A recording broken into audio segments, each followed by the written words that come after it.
하나님 말씀은 요한복음 16장 16절에서 24절입니다.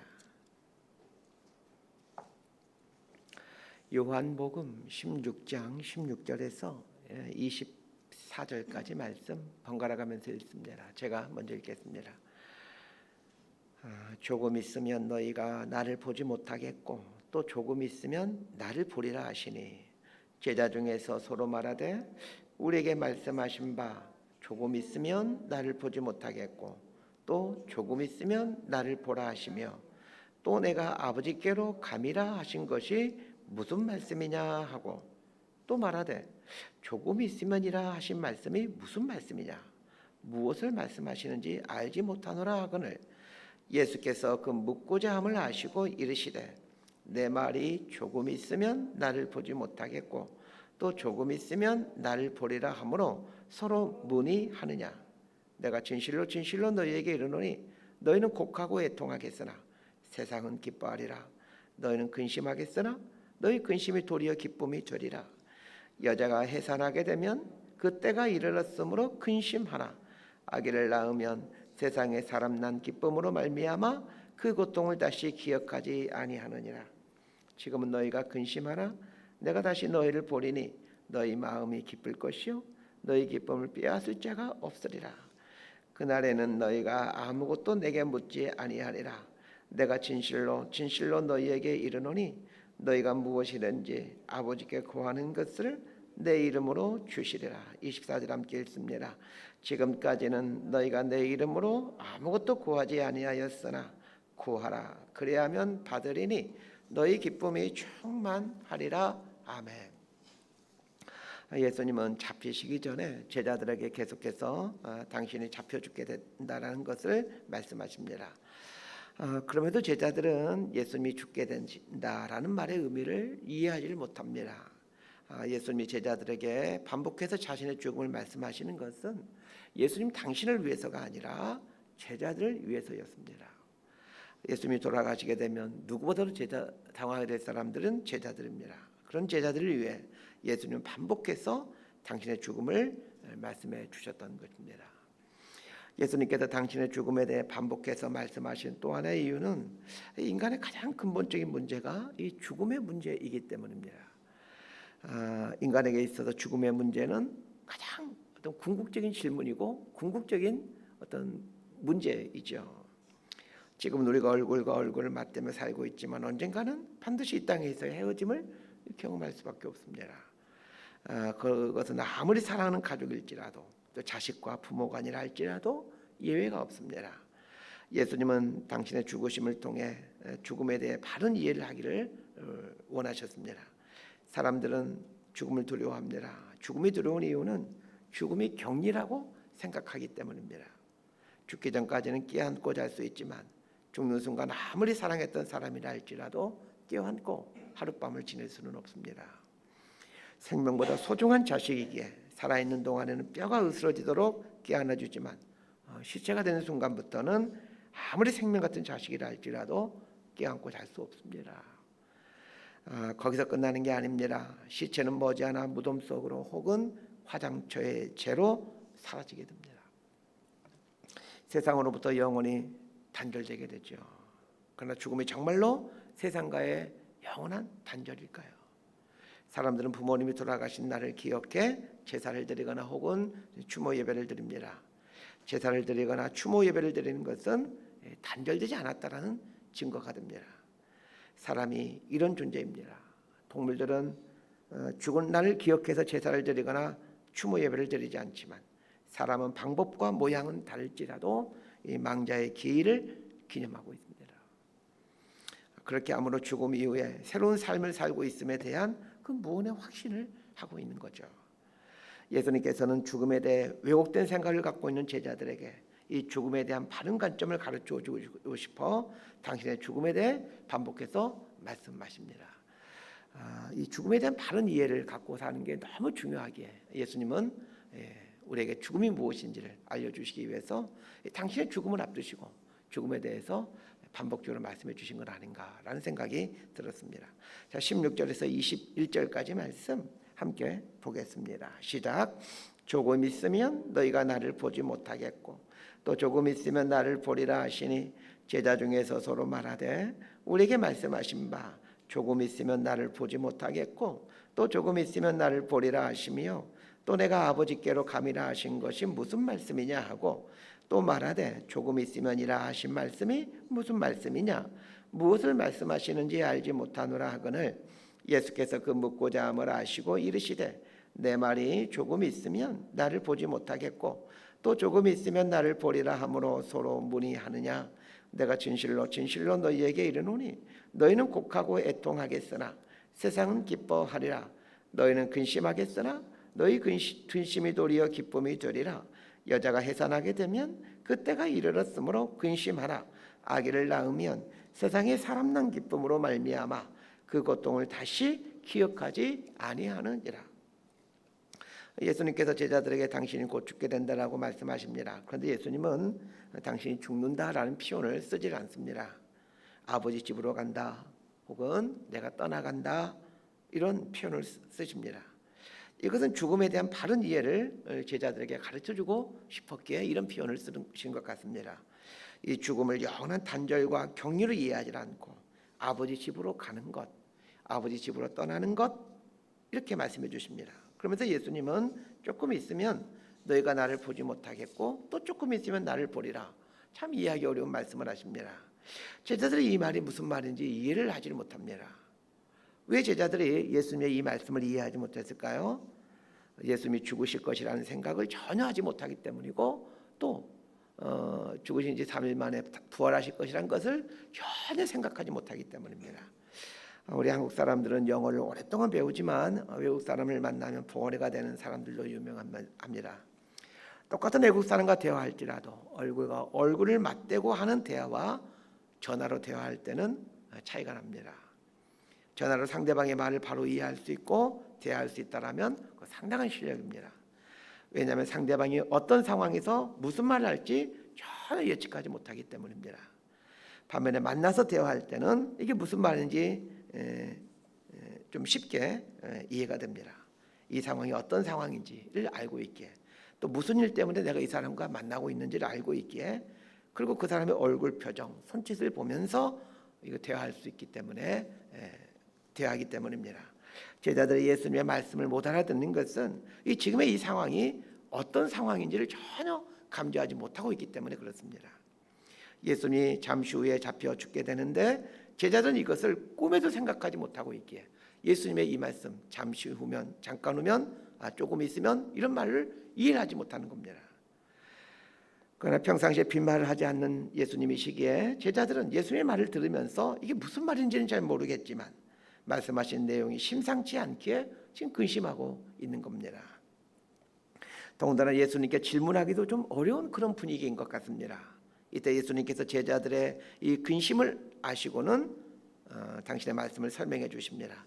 조금 있으면 나를 보지 못한다라는 말은 이제 잠시 후에 예수님이 십자가에 달려 죽는다라는 말이라고 말씀해 주십니다. 그리고 또 조금 있으면 나를 보리라라는 이 말은 죽음 후에 예수님이 부활하신다라는 말이라고 설명해 주십니다. 예수님의 죽음과 부활이 우리에게는 너무 익숙하지만 제자들에게는 너무 생소할 수밖에 없습니다. 예수님은 당신의 죽음 앞에서 제자들은 애통할 것이지만 세상은 기뻐할 것이라고 말씀하십니다. 그러나 그 근심이 도리어 기쁨이 될 것이다라고 말씀하십니다. 도저히 이해할 수 없는 말씀들이죠. 예수님의 말씀을 제자들이 도무지 이해하지 못하는데 그 이유가 무엇입니까? 십자가의 죽음과 부활은 하나님의 비밀이고 하나님의 지혜이기 때문에 그렇습니다. 예수님께서는 십자가의 죽음과 부활을 제자들이 알아듣기 쉽게 여자가 해산하는 것을 예로 들어 설명해 주고 있습니다. 여자가 해산할 때는 뼈가 으스러지고 온몸이 갈기갈기 찢어지는 고통을 경험합니다. 그래서 아기를 낳을 때 드는 생각이 무슨 생각입니까? 다시 내 애를 낳나 봐나 뭐 이런 생각하지요. 그런데 그 결심이 그리 오래 가지 못합니다. 왜 그렇습니까? 태어난 아기를 보면 어느새 그 해산의 고통은 또 다 사라져버리고 말기 때문입니다. 그래서 둘째도 낳고 셋째도 낳게 되는 거죠. 예수님은 당신의 죽음과 부활을 여자의 해산으로 설명하십니다. 그렇게 설명하신 이유는 예수님의 죽음과 부활을 설명할 수 있는 것이 이 땅에는 없기 때문입니다. 그나마 여자의 해산이 예수님의 죽음과 부활을 가장 비슷하게 설명할 수 있는 겁니다. 예수님이 돌아가시게 되면 제자들은 곧 애통하며 고통스러워할 겁니다. 마치 그 해산할 때 산모가 고통을 겪는 것처럼 말입니다. 그러나 그는 잠시입니다. 그 해산의 고통 크지만 잠깐입니다.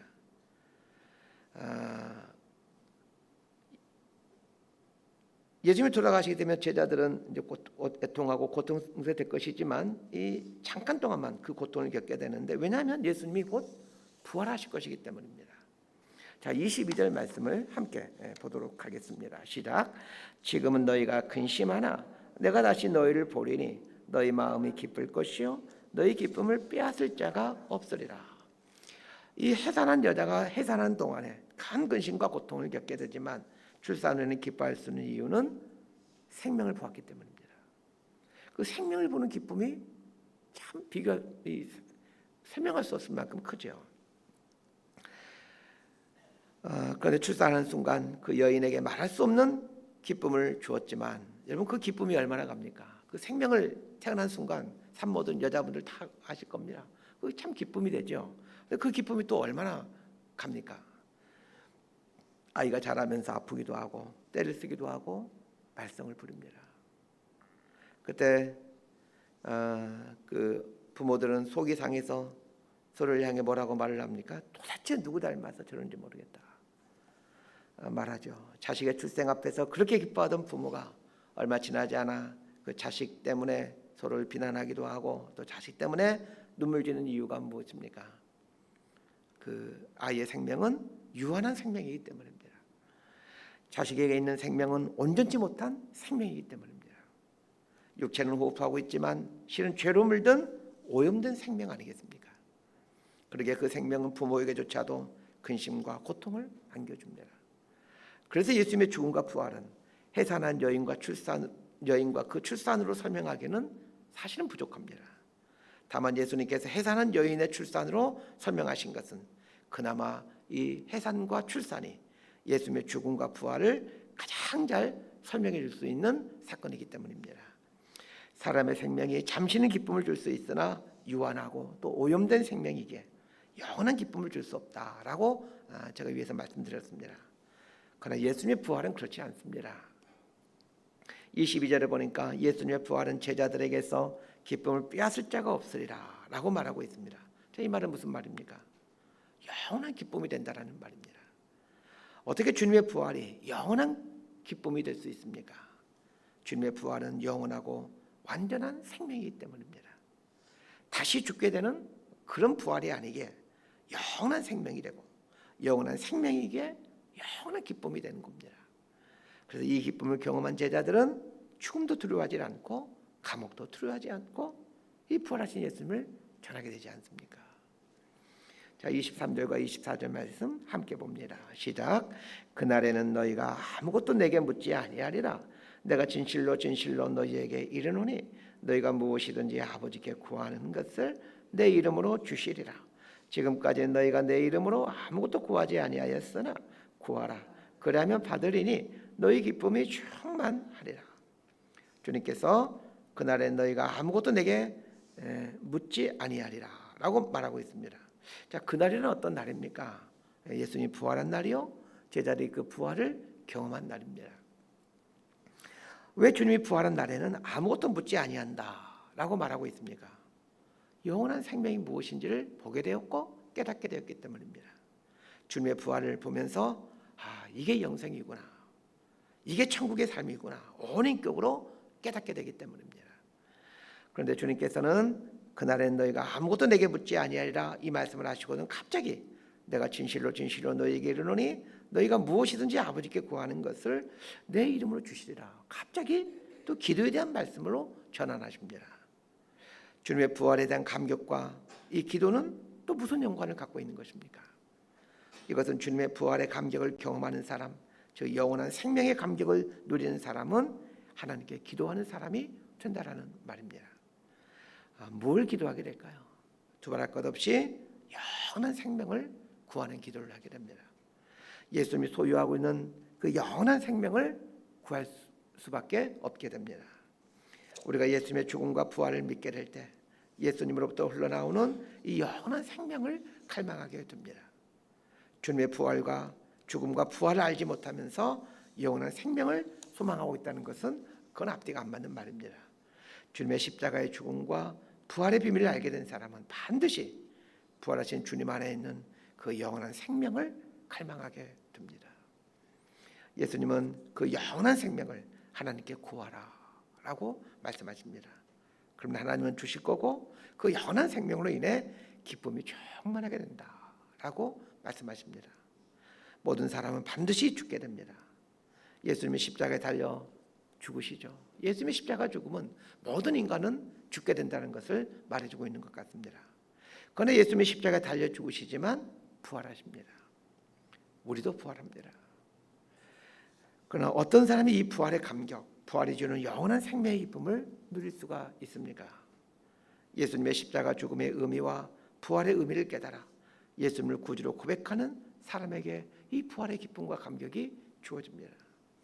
주님의 죽으심과 부활의 비밀을 알게 되면 죽음을 영원한 단절이나 격리로 이해하지 않습니다. 죽음은 출산의 기쁨을 누리기 위한 잠깐의 해산의 고통에 지나지 않습니다. 그러기에 죽음은 영원한 생명을 향한 첫 출발이 됩니다. 자신의 죽음을 이렇게 이해한다라면 우리는 새로운 눈으로 이 인생을 바라보고 또 새로운 삶을 살아가게 됩니다. 우리에게 영원한 생명, 영원한 기쁨을 주기 위해 우리 주님께서 죽으시고 또 부활하셨습니다. 주님께서 너희가 무엇이든지 아버지께 구하는 것을 내 이름으로 주시리라 약속해 주셨습니다. 주님이 주시고자 하시는 이 영원한 생명의 감격을 하나님께 구하며 사시길 바랍니다. 그러면 하나님께서 우리 삶에 영원한 이 생명의 기쁨을 넘치도록 부어주실 겁니다. 이 기쁨을 누리며 살아가는 저와 여러분 모두가 되기를 진심으로 소망하고 축복합니다. 기도하겠습니다. 하나님 아버지, 우리 주님께서 우리에게 영원한 생명을 주시기 위해 죽으시고 부활하셨습니다. 주님이 그토록 주시기를 원하셨던 이 영원한 생명의 기쁨을 오늘 우리가 이 땅에 살아가면서 경험하게 하시고 매 순간 이 생명의 기쁨을 하나님께 구하며 생명의 삶을 살아가는 저희들 되게 하여 주옵소서. 영원한 생명의 기쁨을 구하는 자에게 후히 주시는 하나님께 날마다 구함으로 생명의 길을 걸어가는 복된 삶이 되게 하여 주옵소서. 예수님 이름으로 기도드리옵나이다. 아멘.